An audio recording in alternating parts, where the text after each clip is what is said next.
6 सितंबर 1965 चुइंडा के मकाम पर गयूर और बहादुर सिपाहियों ने अपनी जानों का नजराना पेश करके दुश्मन के नापाक इरादों को खाक में मिला दिया।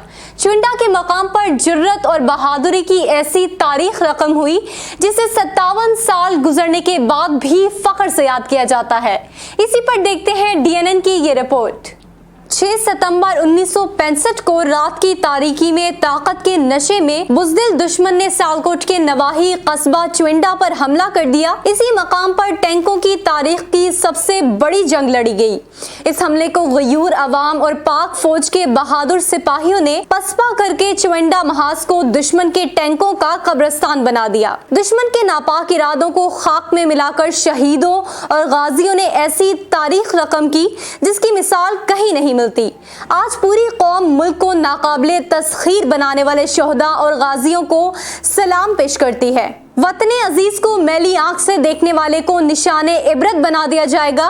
गयूर कौम का जज्बा आज भी 6 सितंबर 1965 से कम नहीं।